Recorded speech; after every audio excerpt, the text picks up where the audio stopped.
Hello, personal productivity enthusiasts and community. Welcome to Anything But Idle, the Productivity News Podcast. I'm Ray Sidney-Smith. And I'm Augusto Pinaud. Hey there I am. How's it going, everybody? We are recording on March 18th, 2021, and this is episode 49. We're doing a commentary episode, a special episode in between our normal weekly episodes for the Samsung awesome Galaxy Unpacked March 2021 event. Each week, of course, we review and discuss the productivity and technology news headlines of the week. But in between those, when these special electronics events happen, we put these special episodes out. And to do that today, we have brought Art Gelwicks. Art Gelwicks is a productivity and collaboration consultant. He's a blogger at theideapump.com, and he's host of the Being Productive podcast, as well as he joins us on the weekly Productivity Cast podcast. And so welcome to the show, Art. Hey guys. How's it going? How are you doing today? I'm doing all right. Good. Ready all to right. talk about Samsung stuff. Wonderful. So the Samsung event, while they called it awesome, I think that's hyperbole. They did announce the launch of two of their phones within the Galaxy line, the A52 and the A72. And so what did you, let's start with the event itself. What did you think about the event as a whole? And then we can get into the particulars of the devices that they announced. I didn't actually get it. Go ahead, Augusto, because you got to watch it. I didn't actually get to watch it. I did. And the preparation for the show, Samsung has come on every show they have done in the last year or so really well prepared. It's fancy. It's the studio work. All that part was really, really well done. I mean, the shows, the videos, everything has been, to the standard of what Samsung has shown from the first day. So I'm going to stop there. So I don't need to comment about the awesome part. Yeah. Okay. Somebody in their marketing department, they slipped, and I'll give them a pass on that, because anybody who uses awesome after 1993 needs to have a little mental reset done for them. It's interesting when you can catch a video from one of the other sources out there that summarizes the entire event in 3 minutes, which I found very useful because, like most Samsung things, there's a lot of fluff and air in the build up to things. That, and they weren't releasing a massive number of products in this event. So I'll kind of give them a pass on that. I mean, honestly, how many people even knew there was an event going on yesterday? So I'll take the contrary view just for the fun of it.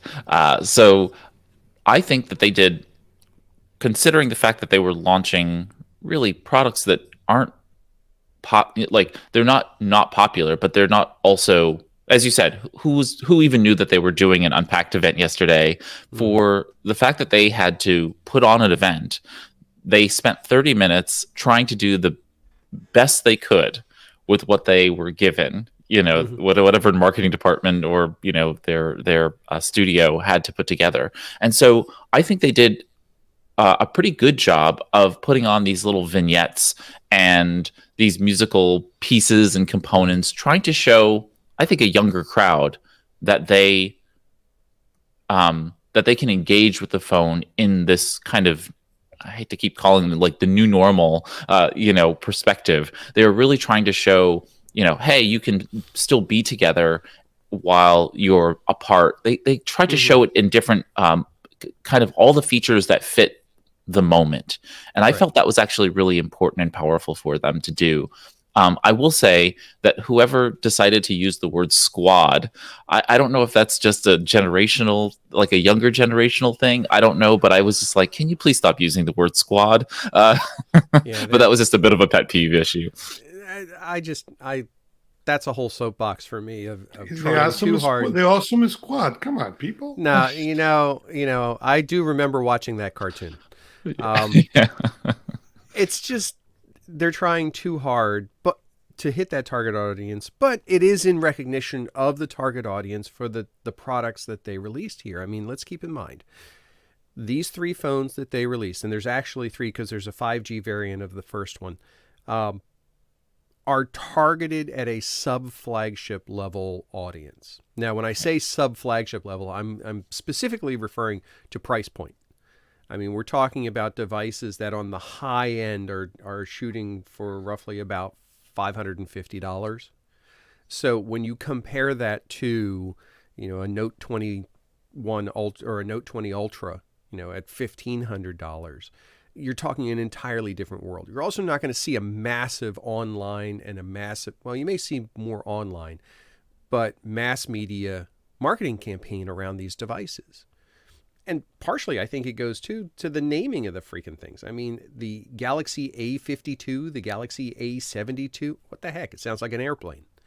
So when we look at these devices and their target audience, this event is really only targeted to the media people who they're hoping to leverage to get more awareness out. But most people are going to be introduced to these types of devices when they walk into a carrier location or they walk into a mass retailer and they have these available as alternatives to the S21s of the world and things like that. So I'll kind of give them a pass on that. And when you look at some of the design choices they've made, you're right, that it fits with shooting towards that audience, which honestly, that's a whole different thing for me. Physical phone design choices.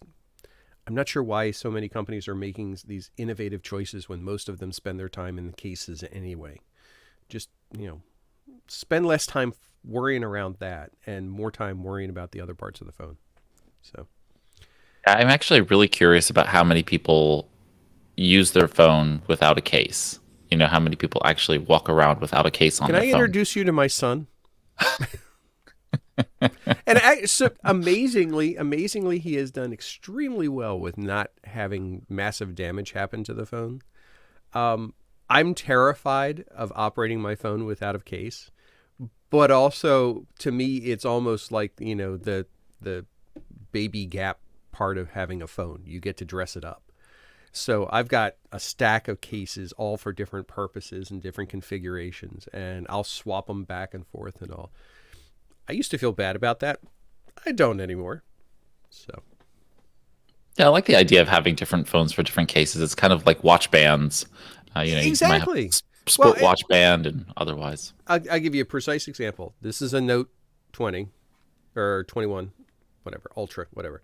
But this one has a slot on the back where I can put 2 cards in it. So I can put like my debit card and my credit card. So if I'm going to go out someplace, maybe I'm going to go out, take the dog for a walk or something, and I don't want to take my wallet and everything else. I just slip 2 things in there, slip my phone in my pocket, I'm out the door. So there is functionality to these kinds of platforms. And I think, to tie this back to what we're talking about, one of the things that Samsung pushed in their previous event was the personalization. And I think that's one of the things that they're trying to carry through all of their devices is make the device yours. Now, it wasn't, from what I've seen, it wasn't as heavily messaged in this last event, but there's still an underlying part of it. They did tie it to things like the Samsung or the Samsung Things or the equivalent of their locator tile. Smart Things. The Smart Things, that's what it is. And the Galaxy Buds Live. Right, and we're gonna see coming in the near future a new Galaxy Watch that's going to hit if they can figure out what operating system they're going to run. Those types of things. So we're going to see that continuation. But again, I think this is a targeted platform for a targeted audience. And we have to recognize something too. The U.S. is Apple-centric. We get that. I concede, Augusto. I concede. The U.S. is Apple-centric. However, the U.S. is only a little tiny part of the overall world market. That's a different discussion. That was never into this original discussion. I understand that. But that's the reason why Samsung's the biggest player in cell phones, because they have this distributed market. And this is where they sell their phones. I mean, we talk about these high-end flagships. While they're cool and they have neat functionality, those wind up being proving platforms for a lot of the tech that winds up in these mid-range phones that get in everybody's hands. So. Yeah, and actually, to that comment, there is a couple of things. There was no conversation in the show about the U.S. price. That make one thing that the phone is launching initially in Europe, not in the United States. Also, it is interesting to me how, as the iPhone obviously is the Apple flagship, Samsung has been trying to get closer and closer and closer to Microsoft. As we are the Microsoft phone. If you are on a Microsoft environment, you use a PC, you want a Samsung, not any other device. And even the only mention, at least that I note on my notes on the show, was how easy it will be to connect the 52 and the 72 to Microsoft OneDrive. That was the only mention of anything outside of the Samsung box. Well, they had to say Google Duo at some point, but they didn't. Well, but they did, but they really tried hard not to have to say anything else. Right. and they are really been pushing for people to, as marketing wise, to people to associate the Samsung phones with the Microsoft brand as much as possible. The other thing that was interesting, and I don't know if this has been available everywhere else, this is the first time I noticed it, is that these phones are the first phone that I see that Samsung said you can connect more than one earbuds. So you can bring earbuds as friend for this, so you can hear on yours. I have seen in the past on Apple and Samsung that you can share earbuds. So I put one and you get another one of mine and we share them. This is the first time on the show, and again, could be that it was a feature that I missed on, that you can bring another earbuds as, okay, let me bring my friend's earbuds so they can connect to my phone so we both can hear in stereo. That was really, really interesting. If it's been available before, I don't recall seeing it. It makes sense strategically for a couple of reasons in my mind. One, if you think back to one of the things that people used to do when we had headphone jacks, is you had headphone splitters. You'd literally, two people plugged into one phone. Or if you didn't even have that, you just handed them your earbud. Excuse me, and you sat connected, through a 3-foot wire, both listening to monaural output from your phones. The ability to hook two sets of earbud or Galaxy Buds or whatever to your phones makes sense for this audience, makes sense for, I hate to say it, for a younger audience who, has the media sharing and they enjoy that aspect of it more so. I don't know that that's going to be a game changer type of feature, but it's the same thing as when they identified that there's functionality that's tied to Snapchat. Yeah, but you see, for what I understand is the $500 mark, okay, on the phone. That is this more younger generations, etc. It is. And technologically, it is really interesting that now you get to the point where I can come and pair my earbuds as friend pair, not as a permanent pair, and I can share that, and probably then we'll be able to switch back to my device. Otherwise, it's going to be a headache. But that, I don't know, that was a few things that caught my attention and on this event. Whenever I look at a feature set that's released by a vendor that's not hardware related, but it's tied either to an experience or tied to software, I always ask, what other devices in this manufacturer's line would they logically transition this feature to in the future? This is one of those features that I could see it showing up in the S21 line or the successor to the S21. I would not see it showing up in things like the Note line, just because Note's targeted for business. But I could see this carrying forward. And the reason why I say that is because there's the equivalent of AirShare on the on the Samsung lines that has been available for a little while. I'm sure some people count on it quite a bit. I don't find reason to utilize it. But this is, again, the type of thing that, would we see this feature expand within the product line, or is it just something to resonate more closely with the target audience? again, I don't think it's an earth-shaking thing, but it's a neat idea. I like the concept. I like some of the core functions that they've returned. They've gone back and they've said, "Yep, we need to put that back in there," and that make a significant difference at this range and this type of model, and other things that they haven't really worried about. Yeah, I like the idea of having the Galaxy Buds sharing option purely for the fact that when, like you go on vacation, say like the Samsung Tab, the Galaxy Tab, you are capable of basically extending that feature to something like that. Now you get on the plane, the family, especially if you have teenagers, they both have Galaxy Buds Live. They pop them in and they can now watch a movie and be quiet for the flight and be entertained. Long car rides. That's an excellent way to look at it, because I hadn't thought about it looking at it outside the phone line. But when you take that base functionality that's available through the Buds, and if you open it up, if you're Samsung and you say, okay, well, maybe we'll make it so any Bluetooth audio, you can have two Bluetooth audio connected at the same time and broadcast to both. Now we take something like an S7 or an S6 Lite and we make that functionality available where you have kids with two sets of headphones. Or you have two sets of Bluetooth speakers and you can have stereo output or surround sound.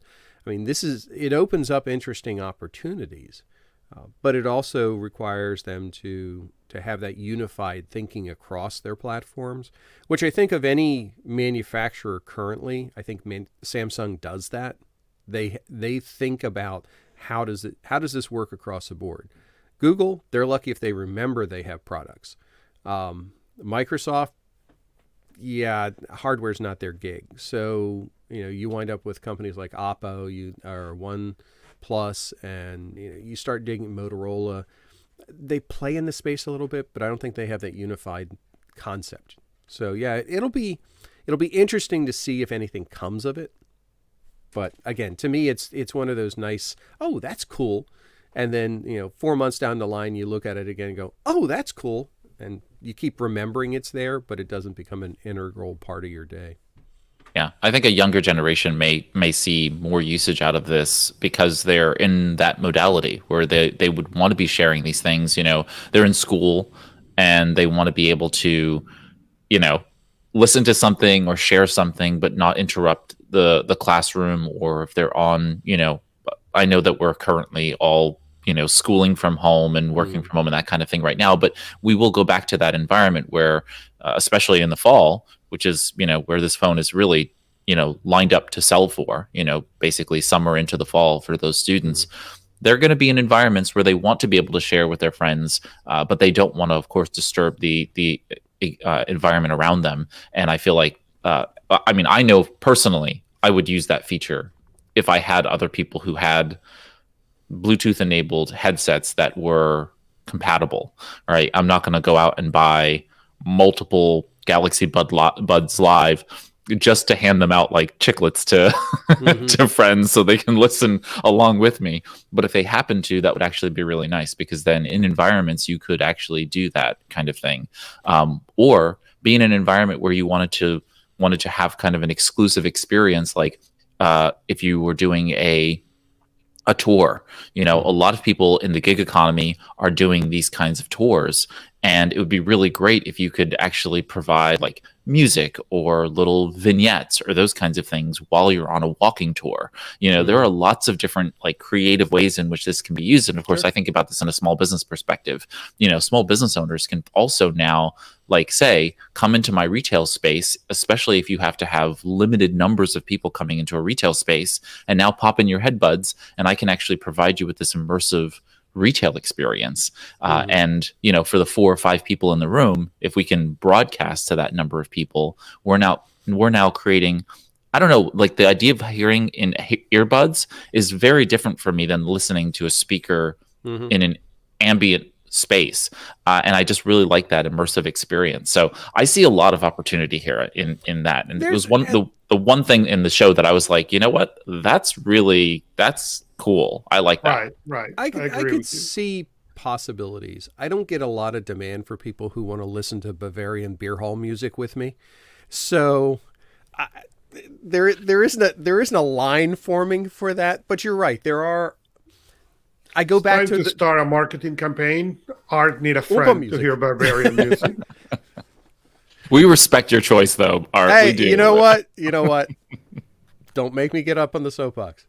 So, it's an underserved community. But anyway, this goes back to that proving ground concept that I was talking about with the flagships. We see that a lot on the flagships. We see that especially in the Google space. But I think this is also an opportunity where they're saying, okay, we have this new stuff. These are the newest phones that are coming out. We're going to try it here and see if it carries forward into other things. Because there's a low cost to doing these types of opportunities. It's not like they're saying, okay, we're going to take out the headphone jack where you have all kinds of repercussions. If this succeeds, great, fantastic. If it doesn't, who noticed? So it's a good testing platform as well for them to determine whether or not this is worth pursuing. All right, so I want to cover some of the pieces of the puzzle here. Mm-hmm. And so the show covered a couple items about the product itself. So it said that they are coming in 4 colors: awesome black, awesome white, awesome blue, and awesome violet. And that's what I got. So basically a black, white, light blue, and light purple versions. The good news is no matter which color you pick is going to be awesome. Okay, and maybe this is just me, but the black and white ones I get. Totally makes sense. I'm not totally sure about the choice of 2 pastel style colors. And the reason why I say that is when we think about this type of an audience, it almost... Okay, this is going to sound terrible. I'm a guy. The odds are pretty good. I'm not going to buy the violet or the baby blue. True, but the violet and baby blue may go well into a young generation. Yeah, and that's who exactly don't want the black and white. Yeah, and I don't. I say that in the same heartbeat that I have the rose gold phone. So go figure. But I don't know. I saw their color choices, and you look at that, you get that initial visceral reaction of like, yeah, okay. Those are to me, those are all phones that are going in cases.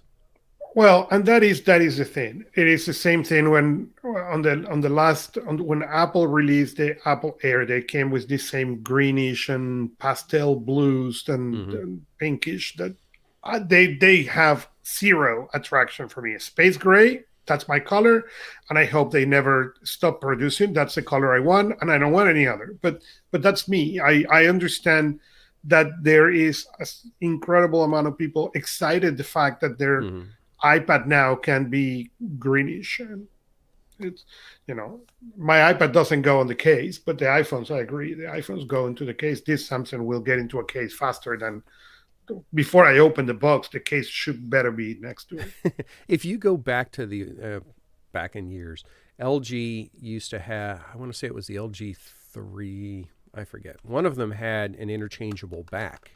It was a plastic back that you could pop off and you could change it for different ones. And they started to manufacture different configurations of that. You could get one that was leather, one that was carbon fiber, things.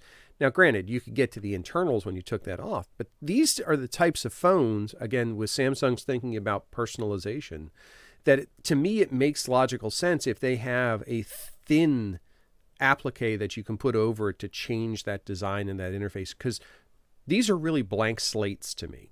I mean, if you look at those phones, if you're not going to put them in the case or you're going to put them in a clear case, the odds are pretty good you're going to put something between the phone and that clear case. You're going to have stickers, you're going to have decals, you're going to have pressed flowers, who knows what. But you're going to customize it. And that to me is what they touted, the fact that they have the colors, but they didn't tout the fact that the colors were the value. I mean, again, when you look at things like the high-end notes, that color is something that they want you to show off. That's part of the brand recognition. None of this is branded color for, and not to belabor it anymore, but nobody's going to look at this phone from across the room and say, oh, that's an A50 whatever. So. I don't think anyone's going to be walking around saying their phone model number with these Galaxy A series. Yeah, They're just weird names. And I get it. I mean, we talk about, Audis and BMWs in their numbered variations also, and we get over it. But I never remember BMW version series models versus Audi version series models as quickly as I can remember, a Ford Mustang. Like there's just something about having a name that represents something in the real world that I really like about product naming, but that's a whole nother ball game. Okay. So the A52, and I don't know if I'm looking at this right. I took a screenshot because I was like, is this right? So the A52 is a 6.5-inch screen. Did anyone see the A72 screen? Is that correct? Okay. So 6.7-inch screen. I'm not sure why the 72 is a 6.7. The A52 and the 52G 5G are both 6.5s. The difference is the 5G one is a 120 hertz screen refresh, whereas just the straight 52 is a 90 hertz refresh, which I think is interesting across the board because the lowest screen refresh you have on any of these models is 90 hertz. Whereas if you take like the Note 21 or the Note 20 Ultra, its lowest screen refresh is a 60. It jumps between a 60 and a 120. So they're definitely trying to push into that higher resolution or higher refresh rate. Resolution isn't over the top. I mean, you're looking at 2400 by 1080 or OLED screens, which should give you good battery life and nice display outputs in this class. And you'll notice if you go back and you watch the presentation, every call out, they added that caveat to every metric. It's like best screen resolution in this class, best, fastest unit in this class. And I think they're just being cognizant of the fact that somebody will go and try and compare this to an S21, or they'll try and compare it to, an Apple Pro. And it's like, no, it's not. These are Hyundais, guys. I mean, but it's good that they are mentioning the class, so that way the comparison people understand. The people who may not be technologically savvy understand the difference between that and it's not only half the cost. Well, also there are limitations on that technology. Some of their choices on the configure. If you're a phone stats guy and that's how you're going to make a decision, they've made it really hard because there isn't a clear stacking in these stats. Like, for example, the lowest end and the highest end both have the same processor. The mid-range, which I count the 5G one as the mid-range, has a better processor. Now, it's probably because it's 5G and it needs it, but still, that makes it hard to make that decision. The storage is similar. You're talking available in 4, 6, or 8 gig storage or RAM capabilities. The mid-range and high-end are both 6 and 8. Onboard capacity, 128 or 256 default. I think, if I remember correctly, they all said that they would support micro SD up to 1 terabyte of onboard storage, which is really 1 terabyte. Good. I'm a huge fan of that. I think it's totally unrelated on the Android platform because if you're a streaming aficionado, almost all streaming services give you the ability to download. You can configure them to download to the micro SD, save your data, download on Wi-Fi, take it with you, and watch it when you want. But that was one thing I saw that was different from the S21. That the S21, as far as I understand, don't have that micro SD, so that's not available there. That will make a big difference. Price-wise is better, but now you have the expansion. I'm really not happy when I saw that they took that out, because to me that's one of the biggest values of the Note I have. For example, I have a 512 gig storage card in it, and I love it. I use it all the time. I use it just so I'm not tying up onboard storage, but for some reason they make these decisions. One of the other things that they touted in the show was the fact that they were IP67 rated, and that's really good. So for folks who are not aware, when we talk about IP ratings, the 6 is related to the solid solids basically getting into the protective casing. And then the second number is related to liquids. So 6 means that it's protected from total dust ingress, meaning that you basically have a sealed space for solids getting in. And then the 7 is second highest in rating, meaning that you can submerge that phone up to 1 meter depth in water for short periods of time. That's really good. I mean, like that's again, though, thinking about the audience targeted, these are typically very active people, you would think. So you're going to get a phone in a device, and if you're going to encourage them to use this as content creators, which was the real big push around the 21 when they brought those out, was targeting content creators. It's no different here. It's just, and literally the fact that they've included some other features in the mid and the high end, that phone is going to be in an environment where it's not pristine. So you have to have that. Personally, I don't know why a manufacturer releases something that doesn't have at least, a base IP rating anymore. I mean, I won't buy one. Flat out. Not at all. Not at all. There's no reason. And I carry around a phone that when you take the stylus out, it's got a hole in it the size of a pencil. So, but still it has an IP rating. So.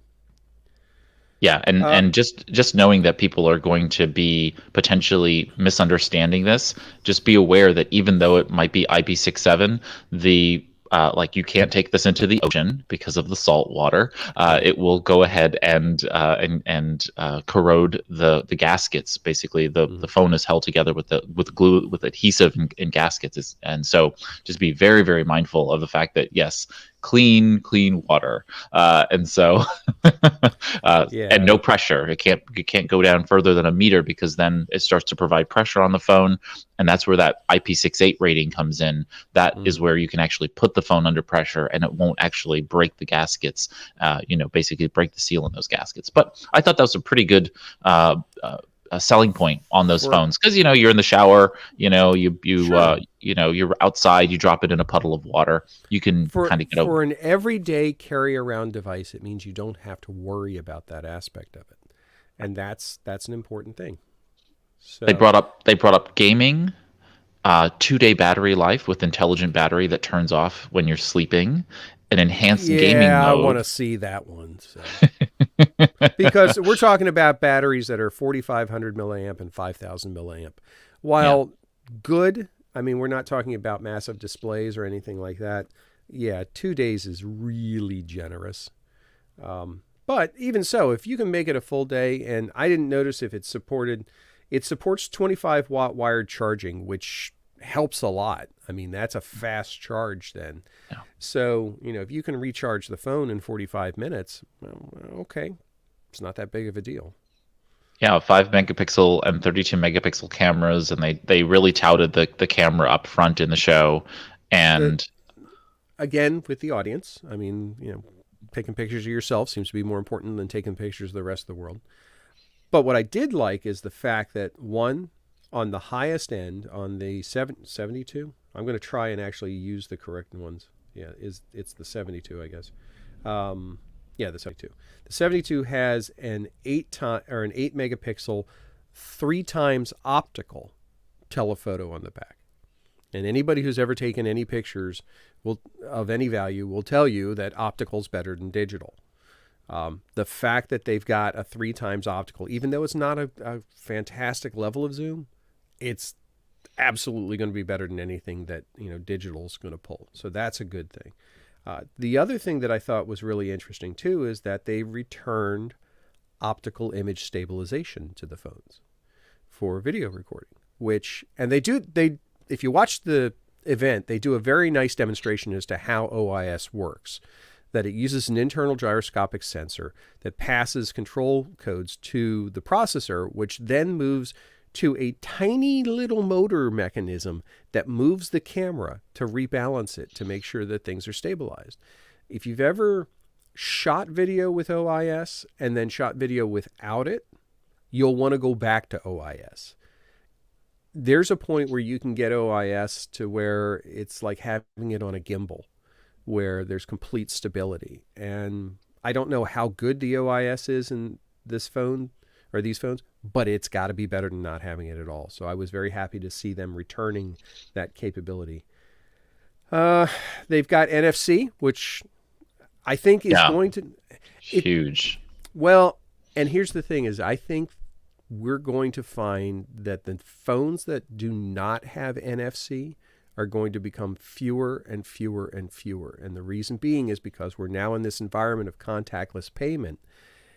That infrastructure is getting pushed out faster because of things like COVID, and specifically because of COVID, that it'll then be present. Many of the places that were dragging their feet around providing contactless payment and NFC recognition of phone-based payment now have it. I mean, I found it the other day at my Costco that didn't have it for the longest time, and now they have it. They still make a mess out of it because you still got to punch in your PIN code. Come on, guys, step it up. But the basic functionality is going to be there. So I'm glad to see that that's established. Now, they did take away a really nice Samsung feature that used to be available. I don't know if they took it away just in these phones or prior to it, but it's gone away. There used to be a way with Samsung phones that you could actually use NFC or contactless payments with a card reader that did not have contactless payments on it. It actually used a magnetic induction to Samsung Pay. Yeah. It's going away. It was a neat technology, but I guess it's just unsupported. Yeah, well, I think it's because of the EMV compliance, the chip compliance that has been coming down the pike. The reality is that a magnetic card reader means that you have less security, and with the chips, that key, that security key built into the chip, just couldn't be complied with, and so they decided that it was the long-term viability of the technology was going to. It was a good stop. It was a good stopgap, and absolutely now that everything's catching up more, I think that's probably okay. They do have the in-display fingerprint sensor, which I am not a fan of. I'll be honest. It works. It doesn't work as well as the ones that I found, like on the back and the Google ones and all. And honestly, don't even get me started with in-screen fingerprint readers and screen protectors. Oh my goodness. Yeah, you have to get really high quality ones. Well, here comes my soapbox. I got one. I put it on my phone and I looked at my screen. I'm like, what the heck is that? There's a circle right in the middle of the screen protector that's a different type of material to allow the fingerprint scanner to work. But it's there all the time. It's like somebody has attached a bingo chip to the middle of my screen. I'm like, this is not going to fly. So yeah, it's one of those things that I have had more issues with it. Matter of fact, I know somebody who's actually not going to get a Samsung. They're going back to the Pixel line just because the Pixel has the fingerprint reader on the back, and he has more reliability with it. I don't know. I also like the idea that with a case on, like I have a Pixel, and so this is just under, like, it's underneath when you put a case on it, and so you know when you're going to click on and unlock it because your finger's going into that little reservoir, that dip in it, and so I found the fingerprint reader to be incredibly useful. The only time I'm annoyed by it is the fact that if it's laying flat on a surface, I need to basically lift the phone in order to be able to unlock it. However, when it's laying flat, I have it turned on, the feature turned on to just double tap the screen to turn on this display. And since it's paired to my phone as a trusted device, I'm not in that situation very often because I just double tap on the screen, swipe up, and it's unlocked. But it is a little, that is the one limitation. There is definitely a plus to having the sensor at the front. I mean, my previous Note was a Note 8 where they actually put the sensor right next to the camera flash in the camera. The worst placement for a fingerprint scanner ever designed because all I had was fingerprints on my camera. Every time it would tell me, you should clean your camera lens. And I would turn around like, you want to know why? But, it and I didn't agree on that particular aspect of it. Now, that being said, though, you're right. Not having to pick up the phone to unlock it, to me, is a bigger factor because of I use LastPass. Yes, I still pay for LastPass. Apparently that's not a thing we want to do anymore, but I'm doing it, so deal with it, people. Yeah, I do also. I think it's well worth the money. but I use the front fingerprint scanner all the time. That's how I unlock things. That's how I authenticate things. And in this particular case, a specific use case, because of holding the stylus, what I can do is I can hold the stylus out of the way, and I've actually encoded one of my other fingers instead of my thumb that I can press and unlock while I'm still holding the stylus. But again, it's a weird use case. That being said, the fact that they have the fingerprint scanner and they recognize that it needs to be there, I think it's fine. I mean, it'll be what it is.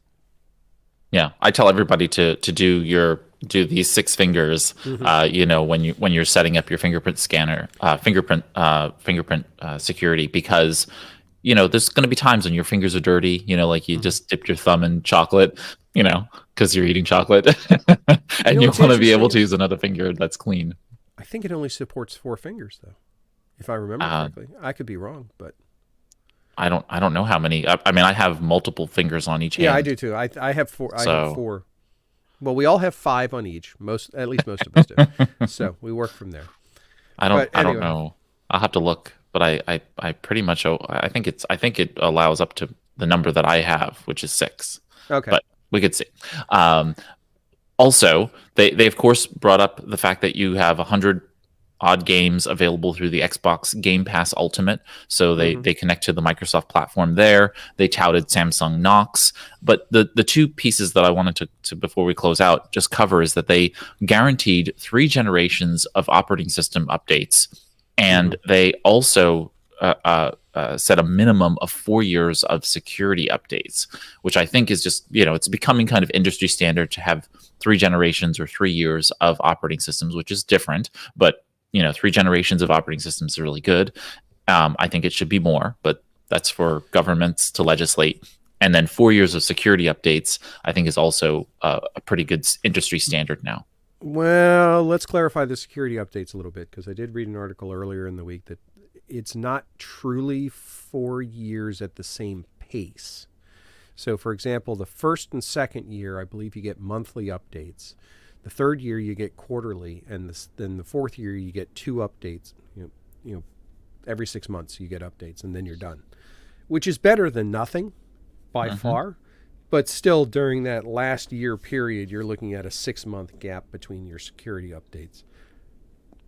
I'm okay with the operating system updates being slower or not happening. I get it. There's a point where you just 3 years is fantastic for operating system updates. I'm totally sold with that. That to me convinces me to get a device that I know that I can go through an entire plan with a carrier and be ready to get rid of it and know that I've got the most current operating system at the end of that period. Security to me, that's one that they shouldn't skimp on. They should just every month, it's a device, just keep sending it out. Just keep sending it out. And then at the end of the 4 years say, all right, you're done. Go buy a new phone. Yeah. I'm in complete agreement. I think that they should be providing security updates and should be required to, across the board, all of their devices provide monthly security updates. I think it's foolish for them to think that people getting hacked is somehow a competitive advantage to have the folks who have older devices, who basically are loyal customers because they've kept their phone and are using it, and are going to allow them to be susceptible to these things, withstanding the fact that we know how often new security issues crop up across all the operating systems. Last week or the week before that, we reported the ability to basically hack every iPhone prior to 14.3, right? But a couple weeks before that, major holes in the Android operating system. We just keep seeing all of these crop up, and it's not because either operating system is bad. It's just because hackers are out there doing, good hackers, ethical hackers are doing some really sophisticated research, and some really bad actors are very, very talented at being able to hack phones, and they're coming up with these sophisticated hacks. And so we need to have these things in place for us to do that. I wanted to switch gears just ever so briefly to really the end result, which is for our audience in terms of being a productivity driver. Where does this fit into your ecosystem, if at all? And go for it, Art. Well, these are the types of devices that I think are good logical extensions of existing systems. So, for example, if you're an Evernote user or a OneNote user or anything like that, these are tools that will work well with those systems. You're not going to overpay to be able to carry that information forward. You're not going to overpay to be able to take screenshots and scan documents and capture them into your systems.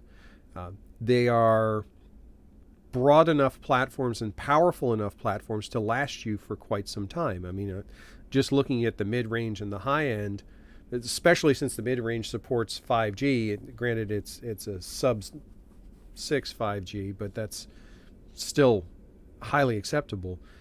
I think these could be very useful complementary tools. That said, they're phones. I mean, this is as close to just standard phone as you're going to get. So, from a productivity standpoint, I wouldn't be hesitant to incorporate either one of these into my processes and my solutions. There's just the capabilities are there. They're going to support the functionality you need. They may not be top of the line. They're not going to do things like, natural handwriting capture and things like that. But they're going to do everything else that you're probably going to ask of it. Yeah. And How about you, Augusto? I agree with you. This is a basic, you need to remember this is a basic phone but from the productivity point of view, this will be a completely capable device. Mm-hmm. I probably will not recommend it to somebody which this device will be their main device. If this is going to be your main device, I will probably tell you go for something more powerful. But if this is an auxiliary device to your Mac, to your PC, or you have other devices, this will be a completely capable and fully functional device. Yeah, at this price point, you could go and buy this phone and then go buy like an S6 Tab Lite with stylus for less than what you would pay for an S21. So you're going to have an expansion of the platform capability. You're going to have literally two tools available to you. You'll still have DeX available to you. And you're going to get equivalent, if not superior, productivity capabilities. So it's a very viable option in my mind. I mean, until we see all the testing and everything and see if they don't have any fatal flaws. But right now, yeah, I would not hesitate. My take on this is that there are a lot of features in here caked in for social components. And if you just get rid of that stuff, if you can bloodlet that system to get rid of all of that, it's not junk because these are useful social features. But if you take that stuff off the system, I think that like fun mode, for example, while productivity can be fun, I think fun mode completely just getting rid of that off the system. That's a productivity driver. If you can deactivate some of those pieces in the back end of the Android operating system to get you kind of a baseline on it, then I think the 6.5-inch A52 5G is actually a really good device, notwithstanding the lower end processor. Did it have the higher end processor, or no? It has the highest end processor. Yeah, it had the higher end. And I think that's because of the 5G in it. I mean, it needs that processor because it needs the 5G modem capabilities. I think also when you look at a 5G device, you're going to be asking it to do things such as streaming gaming, and you need that horsepower to be able to have that maximum experience. Yeah, so I didn't like the fact that the A52 5G had the smaller screen, but I think because it had the higher processor, that's the one I would go with. Plus, it'll age into the 5G network. To be quite honest, I did not expect, all throughout last year into this year, all I heard was people saying, well, hold off on the 5G, hold off on the 5G. And I got the 5G variant on my News Pixel 5, and I'm surprised that I can already get 5G connectivity in many of the places that I go, which is currently nowhere, but will be somewhere soon. and so the living room and the rooftop, yes, not in the kitchen.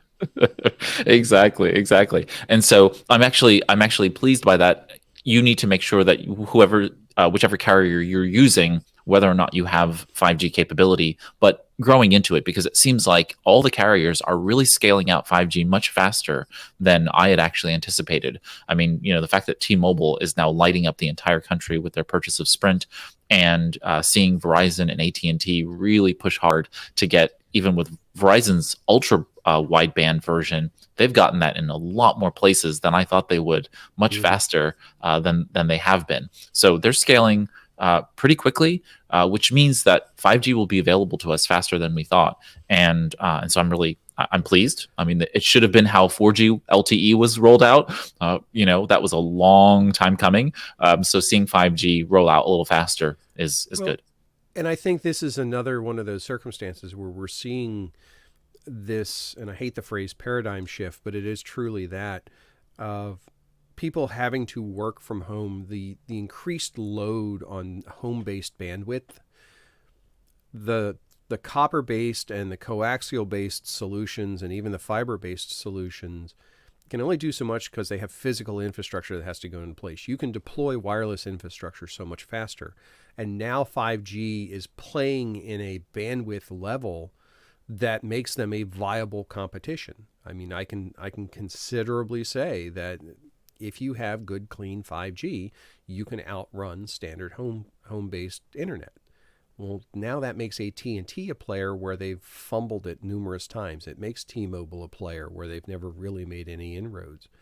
So I'm a big fan of competition in the marketplace. I think this is an excellent way to introduce that competition.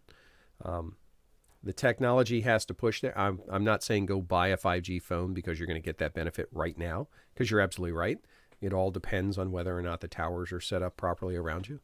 But the fact that you have that as part of your base moving forward will only work to your advantage. And at this price point, I think this is where we'll start to see this more commonly integrated in. I mean, going and buying a 21 just to make sure you've got 5G capability, okay. I mean, the Note I have has 5G capability, but I think I've only seen it once, and that's just because of the area I'm in. So. Right. It's all going to be geographically situate. And, when you move from home to somewhere else, it could be very different. And so it depends on where you go regularly that you need access to that stuff. Yep. All right. I think we have doubled the length of the actual event. See, they need to hire us to do it, because we could. But I'm going to say our event was a lot more awesome and a lot more compelling than what I saw in the other one. It was a low bar to reach. I take it anyways. Yeah, that's all right. All right, gentlemen. So you're going to have me back for the Apple event so I can make fun of Apple? No. Oh, come on. There has to be equity here, man. We should have you on with Michael Slawinski so we can watch you guys there we go. Slug it out. Bring it on. No, I think Augusto enjoys the Apple love when the Apple event is going on. So I allow him to make the Microsoft and Android pot shots when he talks about these things. But it's fine. It's fine. We let it go. All right. Well, Art, thank you so much for joining us here Anytime. on Anything But Idle. How can folks keep up to date with you and the work you're doing out there? Best way, just come over and visit me at the Idea Pump, or look for me on Twitter at Art Gelwigs. So at Art Gelwigs, and then theideapump.com. Thanks so much, Art, for joining us as always. Anytime, guys. All right, Augusto, we have reached the top of our time together on this Anything But Idle. Thanks so much for everything that you do to make Anything But Idle happen. Thank you very much, and see you next time.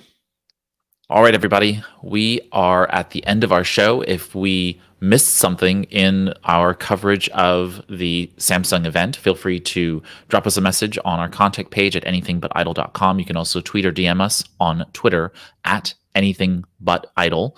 And so our DMs are open. You can go ahead and message us there. If you have a comment or question about this particular show, you can also leave a comment on the episode page. So this is episode 49. If you go to anythingbutidle.com/049, you'll be able to go ahead and find the comment page, comment section at the bottom of the episode, and go ahead and leave us a message. There on the episode page, you'll find show notes. So it'll have links to the stories. We'll also embed the actual live event so you can watch it if you'd like to. We also include a text transcript, and that text transcript is actually embedded in the episode. So you can go ahead and click the read more link. It'll open up and you can read that while listening. And you can also download it as a PDF for, if you wanted to print it or put it on your tablet and read along, that kind of thing. So those are available to you. Don't forget about those. And of course, if this is your first time watching, please subscribe to the YouTube channel or a Facebook page or whatever you're watching on, so you get notified for future shows. We go live weekly on Mondays at 6 p.m. Eastern. And then otherwise, if you're listening to the podcast, you can go ahead and subscribe in your podcast feed as well. Note that the podcast feeds and things are kind of changing language, but subscribe and follow are the same thing. And all it means is that you're going to be able to connect to us for free, but just it'll go ahead and notify you or download new episodes when they come out going forward. But if you go to anythingbutidle.com and click on that follow button on the page, it'll give you instructions on how to subscribe or follow us and get those episodes downloaded free every week. Okay. Otherwise, with that, we'll see you all next time on Anything But Idle. Here's to your productive life.